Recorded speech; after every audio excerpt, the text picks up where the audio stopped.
Yo, what's poppin', fam? Back in the 2000s, G Unit ran the game, money, power, and hits on repeat. If you go back and look at that, on my part when I came out, it's like it was just like a pause for a minute.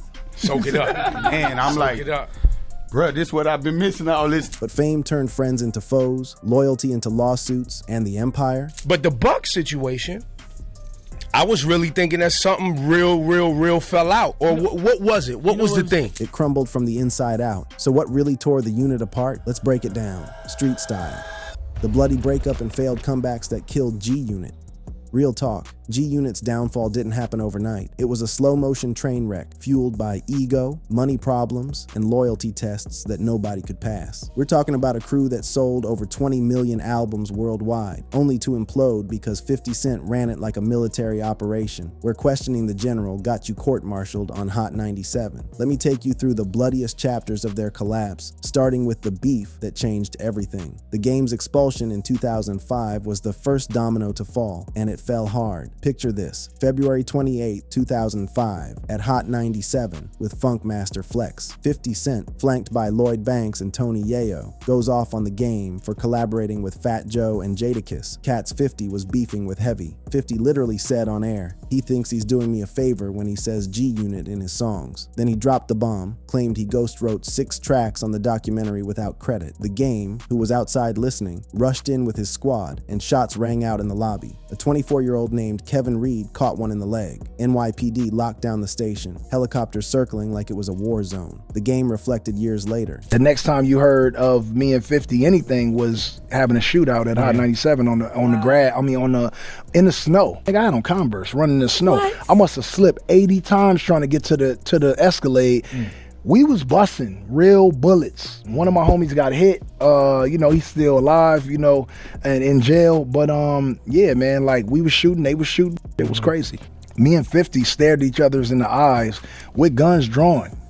Guns drawn. 2 diggers that was friends and homies, and they came up in hip hop together. And I don't even know who fired first shot. I just know we were shooting at each other. And at that moment, everything was in slow motion. It wasn't about nobody else that was there, even though I had 30 with me and 50 had 30 with him, man. It's almost a blessing that only one person got hit. But I know one thing for sure is that if 50 is gonna be a power in hip hop at any moment from now, standing next to me. The Game wasn't backing down. He fired back with 300 bars and running, a 15-minute diss marathon that obliterated the whole unit. Dude went bar for bar, calling 50 fake, saying he saved his career, clowning the bulletproof vest, everything. 50 responded with tracks like I Smell and Window Shopper, but the damage was done. Interscope forced a truce on March 9, 2005, with both squads shaking hands in Harlem for the cameras. But the Game admitted in 2023, man, Jimmy Iovine made us do that. We got paid to do that. It wasn't real. Within weeks, G Unit affiliates were dissing Game on mixtapes again, and he was done with them for good. This beef didn't just cost them a star, it cost them endorsements. Reebok paused deals because of the violence, and the whole G Unit clothing line took a hit. The aura of invincibility gone. Fast forward to 2008, and Young Buck got the boot next. Buck was always the outsider, Tennessee rapper in a Queens crew, and by 2007, rumors swirled about him owing 50 money and spending recklessly on jewelry. During a Hot 97 interview, 50 expelled him live, citing excessive spending and inconsistent behavior. Buck wasn't having it. He dropped Taped Conversation featuring The Game, where he leaked a 2007 phone call of himself crying to 50, begging for an advance to pay taxes. Man, I've been lost out here, man. You understand? I know I owe you money. You understand?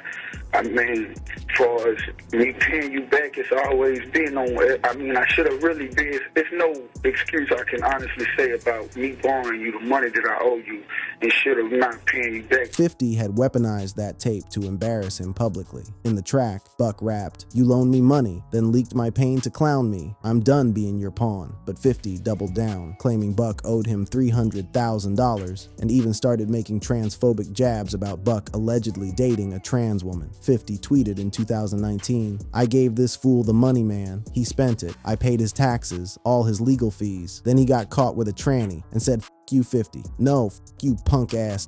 That's cold-blooded. Buck filed for bankruptcy in 2010 and again in 2020 just to escape the G-Unit Records contract, claiming 50 blocked his releases with cease and desists. Dude told The Source, "He held me ransom, stopped me from eating to force compliance." As of late 2024, Buck's still fighting in court, demanding 50 prove he actually sent that $250,000 advance from their 2014 reunion. The legal mess drags on, and Buck's career never fully recovered. His net worth sits around $500,000 today. Meanwhile, Lloyd Banks and Tony Yayo, the original founders, faced a quieter fade. Interscope dropped both in 2009, leaving them stranded. 50 admitted in 2012 that he managed their entire careers for $8.7 million apiece, but called them out for not hustling hard enough. In his 2020 book, Hustle Harder, Work Smarter, 50 wrote, "I always felt that if I had maybe done a better job teaching Bakewell, Waka, Wankanks, and Yayo how to evolve. Banks has Lazy Lloyd tattooed on his arm. He wanted things to come to him. That's your day one homie, and you're calling him lazy in a book." No wonder Yayo posted in February 2014, "50 ain't rocking with me and Banks the same. I laid my life down for the unit, but you live and you learn." Banks distanced himself too, telling GQ in 2022 that the last time they spoke, 50 was urging him to hustle more. There's love there, but it's strained. Now, they tried to run it back. Summer Jam 2014 saw a surprise reunion. 50, Banks, Yayo, Buck after 6 years out, and newcomer Kid Kid. The crowd went nuts. They dropped 2 EPs, The Beauty of Independence in August 2014, and The Beast is G-Unit in 2015. Fans were hyped, thinking the Empire was back, but nah, old grudges resurfaced fast. Buck's $250,000 advance dispute reignited. Kid Kid left in 2018, telling XXL, "You can't always expect the person that holds your hand to help you cross the street. Once a person sees you moving on your own, they act like you can't boss up because 50's boss." Translation, 50's control was suffocating. Banks departed G-Unit Records in June 2018 over revolved disputes, posting on Instagram that he needed creative freedom. By 2016, no full album materialized, just a mixtape called The Lost Flash Drive. Sales were a fraction of the Beg for Mercy days. Those EPs moved maybe 50,000 units combined, compared to the debut's 4 million. Why did the reunions fail? 50's leadership style was the elephant in the room. Dude ran G-Unit like a dictatorship, loyalty above all, and if you stepped out of line, you got publicly shamed. He'd call out members on social media, leak embarrassing tapes, and demand they echo his every beef. Tony Yayo said it best in 2024 on Vlad TV. "G-Unit is the gift and the curse. 50's all about that ride or die, but it wears you down." He later maintained that G-Unit really did try to do things on their own. G-Unit was the bad guys of hip-hop for a long time. You really think so? Oh, yeah. I think G-Unit just didn't f with nobody.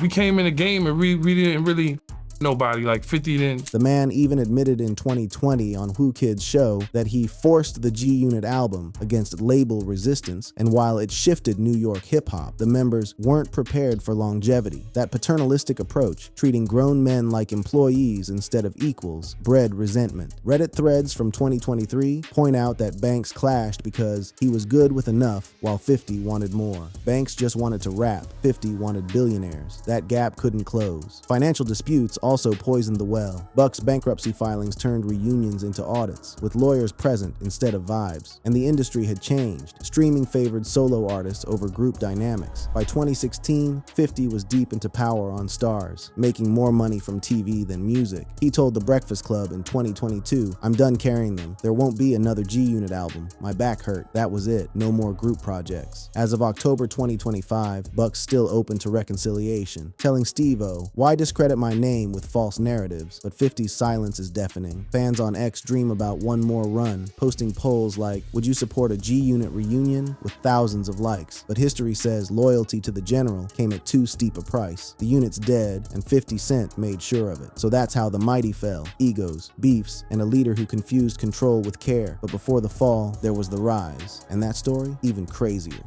From mixtape legends to platinum powerhouse, and the controversies that defined them.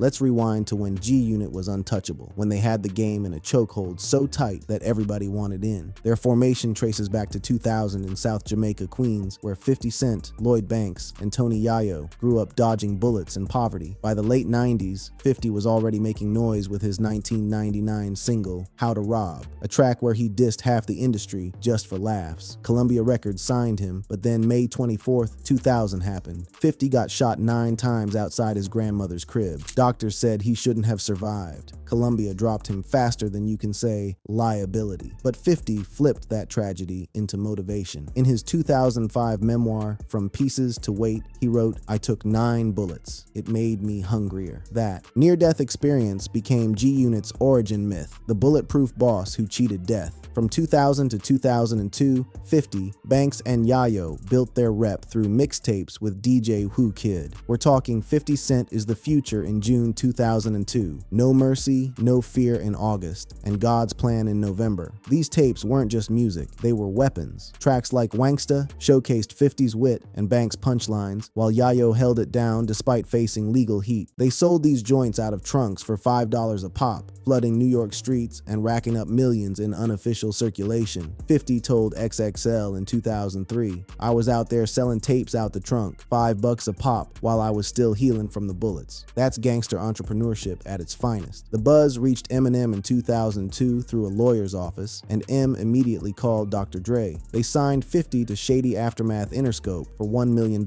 including a G-Unit imprint. Eminem recalled in 2014 on Sirius XM, "When I heard Wanksta, I knew he was the real deal. The whole G-Unit crew had that hunger." That deal changed everything. By 2002, G-Unit expanded by adding Young Buck, a Nashville rapper, to replace Yayo, who got locked up in December 2002 on weapons charges. Buck brought that southern grit, evident on tracks like Footprints. Then came 50's solo debut, Get Rich or Die Tryin', in February 2003, which sold 872,000 copies first week. Dre produced bangers like In Da Club and 21 Questions dominated radio. The album moved 12 million copies globally by 2004, cementing 50 as a superstar. But he didn't forget his brothers. 50 told Vibe in 2003, "I'm bringing my brothers with me. G-Unit ain't just me, it's a movement." G-Unit's debut album, Beg for Mercy, dropped November 2003, and it was a monster. Recorded while Yayo was locked, he appeared as a silhouette on the cover. It featured 50, Banks, Buck, and guest spots from Dre and M. Hits like Poppin' Them Things and Stunt 101 pushed it to number 2 on the Billboard 200, selling 814,000 copies first week and eventually hitting 3.9 million US sales, going quadruple platinum. Banks recalled in 2022 for GQ, 50 had a vision. He'd be in the studio tweaking every bar, making sure we sounded like a family. That cohesion translated to success. Their marketing was genius too. Pushing the crew as a gritty, unbreakable unit resonated with fans who wanted authenticity. By 2004, G-Unit was a juggernaut. They added The Game, a Compton rapper handpicked by Dre and Interscope's Jimmy Iovine to give them coast-to-coast appeal. His debut, the documentary, hit number 1 in January 2005, selling 587,000 first week thanks to How We Do and Hate It or Love It, featuring 50. Solo album solidified the reign. Banks' The Hunger for More sold 3 million. Bucks Straight Outta Cashville went platinum,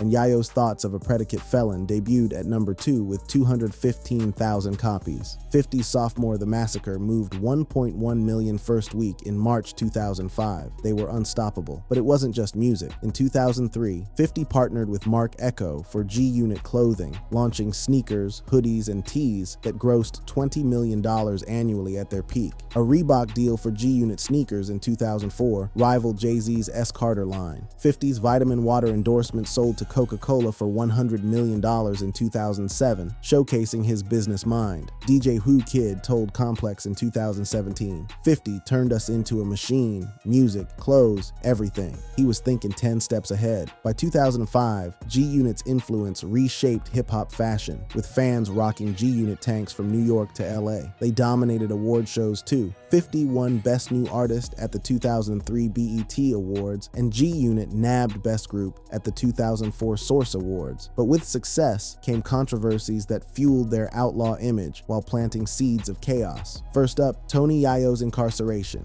His December 2002 arrest for illegal weapon possession, a .45 caliber handgun, sidelined him during Beg for Mercy's creation. Sentenced to a year, he got out January 2004, only to face passport fraud charges months later. Yayo told Rolling Stone in 2004, "Jail fucked me up, but 50 50 held it down. I'm just trying to catch up. His absence disrupted cohesion, symbolized by that silhouette on the album cover. But 50 moving forward without him hinted at the ruthless pragmatism that later alienated others. Then there was the Murder Inc. feud. G-Unit's rise coincided with a vicious beef against Ja Rule and Irv Gotti. Stemming from a 1999 Queens street fight, 50 claimed Gotti's crew stabbed him. The beef escalated with get rich or die trying disses like Wanksta and Back Down, targeting Ja's pop rap style. 50 taunted MTV in 2003. Ja's singing for the ladies while I'm rapping for the streets. It turned violent. In March 2003, a Murder Inc. affiliate allegedly shot at G-Unit's tour bus in Atlanta. G-Unit's 2003 mixtape Automatic Gunfire included tracks mocking J's credibility. The feud boosted G-Unit's street cred and sales, but the violence risked mainstream deals. Reebok hesitated in 2004 over safety concerns, and we can't forget the game's early tensions. His 2003 edition was strategic, but by late 2004, cracks showed. 50 accused him of disloyalty for working with Fat Joe and Jadakiss on New York, which dissed Queens. That February 28, 2005, Hot 97 blowout, where 50 expelled him and shots rang out, stole headlines from the massacre's release. The forced March 9 truce, brokered by Interscope, fell apart weeks later. Endorsements paused, and G-Unit's unity fractured. Street violence trailed them too. In April 2004, a New Jersey club brawl involving affiliates led to arrests and a lawsuit against 50 for inciting violence. In November 2004, 50's taunts at the Vibe Awards provoked a fight with Dr. Dre's protege, sparking a stabbing. His 2005 track Piggy Bank dissed Jadakiss and Nas, escalating tensions. Diddy criticized 50 in Rolling Stone 2005. He's gotta chill with the beefs, it's bad for business. But 50 doubled down, calling Diddy soft on Hot 97, keeping the drama alive. G-Unit's rise was a masterclass in hustle, from mixtape grind to a $100 million empire, with over 20 million records sold combined. But those controversies exposed cracks, legal battles, violent feuds, and 50's loyalty demands set the stage for the collapse. 50 reflected in 2020 on Who Kid's show. We shifted NYC hip-hop, but they weren't prepared for longevity. Fans still celebrate. G-Unit's mixtapes built the blueprint, but note the cost. 50's ego was their strength and their curse. The empire rose fast, but it fell faster. Now, where'd they all end up after the smoke cleared? Let's see who's still standing. G-Unit's final chapters and where the legends are today. After the 2014 reunion fizzled and 50 Cent declared in 2022 he was done carrying them, G-Unit's final projects became footnotes. The Beauty of Independence and The Beast as G-Unit EPs in 2014 and 2015 were solid efforts. Tracks like Watch Me and Changes addressed police brutality, even referencing Ferguson. But sales didn't match the hype, moving maybe 50,000 units combined compared to Beg for Mercy's 4 million. The Lost Flash Drive mixtape in 2016 was the last gasp, a compilation that barely registered. No full album ever dropped, and by 2016, the group was dead in the water. Members scattered, chasing solo dreams or getting tangled in legal webs. So where are they now in late 2025? Let's break it down, street style. 50 Cent is 50 years old and the undisputed winner of the G-Unit saga. His net worth sits between $60 million and $150 million, depending on who you ask, down from a $500 million peak before his 2015 bankruptcy, but climbing back thanks to smart moves. He ditched his $2.9 million Connecticut mansion in 2019, donating it to his G-Unity Foundation, and now splits time between a low-key NYC apartment, Houston for business, and Vegas for his residency. Speaking of which, his Indie Club residency at Planet Hollywood ran December 2024 through January 2025, selling out shows. He's also headlining Parklife Festival in Manchester, UK this June 2025, and announced a European Legacy Tour for summer 2025, including a March 7th Madison Square Garden show. On the TV front, dude's a mogul. He's executive producing BMF Season 4 on Starz, which is 19 episodes deep in 2025, and launched 50 Ways to Catch a Killer on Fox Nation in September 2025, a true crime series through G-Unit Film and Television, with Lionsgate exploring Florida murder cases. His Netflix documentary on Diddy's sexual misconduct allegations is in post-production, and ahead of Diddy's October 3, 2025 sentencing, 50 submitted a letter to the judge warning of public safety risks if Diddy's released early. That's classic 50, never missing a chance to twist the knife. Business-wise, he got a $50 million entertainment district greenlit in Shreveport, Louisiana in September 2025, with construction starting late 2025 or early 2026. He's trying to rival Tyler Perry Studios. Politically, he criticized NYC mayoral candidate Zohran Mamdani's tax plan on IG in June 2025, saying he'd give him $258,750 and a one-way ticket out of NY. Sire Spirits, his cognac and vodka line, keeps thriving, with 38 million plus Facebook likes fueling promo. No new music announced, but he trolls ex-G Unit foes occasionally, like dragging Rick Ross and Tony Yayo into recent jabs. 50's living proof that diversifying wins. He's a billionaire in influence, if not cash. Lloyd Banks is 43 years old, the punchline king, and still based in South Jamaica, Queens. His net worth is around $10 million, sustained by catalog royalties and indie releases. He keeps a low profile, no 2025 tours scheduled, though he performed select dates in 2024, like August 11 at Minneapolis's Varsity Theater. His latest drop, AON3, Despite My Mistakes, came April 29th, 2025, a 20-track album bundled with merch that Reddit's hip-hop heads called criminally underrated for its raw NY bars, and features from Westside Gunn, Conway, and Benny. It follows his The Course of the Inevitable series from 2021 to 2023, which peaked at #1 on Billboard Independent Albums, evoking Rudy Giuliani-era NYC rap. Banks told OK Player in 2023, still relevant in 2025 promo, "I got to clean my plate, prove for myself." He's active on Instagram at Lloyd Banks with 1 million plus followers, posting archival G Unit nods, but he's distanced from 50 Cent, last collaboration pre-2022. Still, G Unit engineer Kai Miller mixed AON3, so ties aren't totally severed. Fans praise his consistency. Banks holding it down for NY since the millennium. No family details are public. Dude avoids the spotlight, focusing on substance over gimmicks. Banks chose the artist path over the empire hustle, and for hip-hop purists, that's respect. Tony Yayo is 47 years old, still based in Jamaica, Queens, and remains 50 Cent's ride or die. His net worth hovers around $4 million,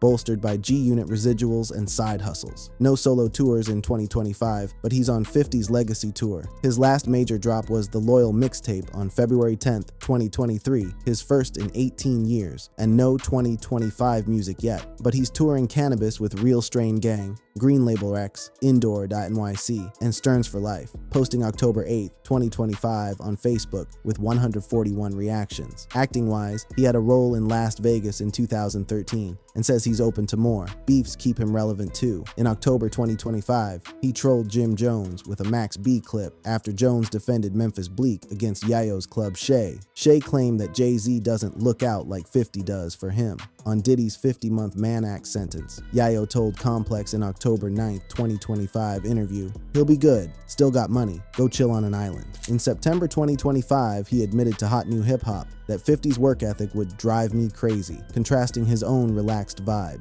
Father to son London and daughter Manaya, mothers undisclosed, and single. 141,000 plus Facebook reactions show enduring loyalty. Yayo's the ultimate hype man, living off 50's coattails but seemingly content with his role. Young Buck is 44 years old and life's been rough. Based in Tennessee, his net worth is around $500,000 after filing for bankruptcy in 2010, and again in 2020 to escape G Unit Records. IRS raids in 2010 for tax evasion exacerbated his debts. No 2025 music. Last was 20 Minutes mixtape in 2020, and he's rebuilding Cashville Records, distributing The Outlaws. Legal Woes Dominate, released April 2025 after 30 days in Sumner County Jail for bond violations tied to 2020 assault and weapon charges, with trial delayed to 2026. April protests decried police corruption, with a spokesperson saying Buck is innocent, presumed guilty by the color of his skin. The feud with 50 lingers. Buck alleges music blocks. A June 2025 YouTube house tour highlights modest recovery. Father to multiple children, he focuses on family amid setbacks. Buck's story is a cautionary tale of contracts and control.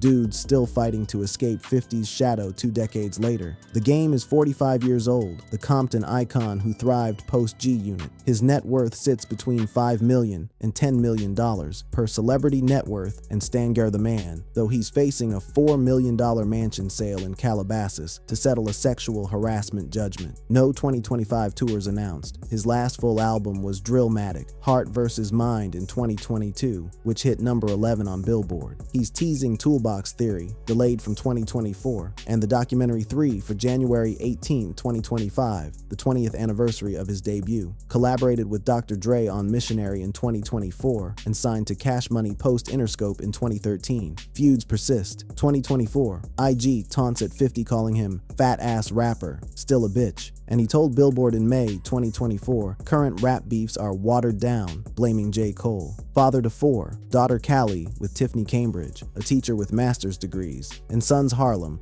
a University of Oregon senior advertising major graduating June 2025, King, and Blaze, with Hairston posting a laughing baby video January 2025. Philanthropic and boasting 5 million plus X followers. Game's the one who got away. Solo success proving he never needed G-Unit. Kid is 41 years old, the New Orleans native with the lowest profile. His net worth is around $1 million, with no recent legal or personal drama noted. He's running RLLNR Entertainment, launched post-2018 G-Unit exit, releasing mixtapes and singles for local talent. Last major drop was Realionaire Volume 1 in 2018. In 2018, he told XXL, still his go-to quote, he's all about branding, but you can't expect the handholder to cross the street forever. No 2025 music or tours, just occasional features. Survived a 2011 shooting, 6 bullets outside his mother's home. Private life, no public family details. Focusing on boss moves like 50 Taught, Kid's the Quiet One, building independently without the drama. So that's G-Unit in 2025. Scattered across the map, chasing different dreams or nightmares. 50's the mogul, Banks the purist, Yayo the loyal soldier, Buck the survivor, Game the success story, and Kid the silent grinder. X-Buzz still asks, Clips reunited, G-Unit next, but fractures run deep. As of late October 2025, there's zero indication of a full reunion. 50 shut that door hard in 2022, but the legacy? Undeniable. Over 20 million records sold, a blueprint for hip-hop collectives, and cautionary tales about loyalty's cost. G-Unit's story is one of meteoric rise, self-inflicted wounds, and enduring street anthems. Whether you rock with them or not, you can't deny they left their mark on hip-hop forever. That's it, fam. We have come to the end of this clip. Thanks for watching. To stay updated on more of such content, click on the card showing on the screen.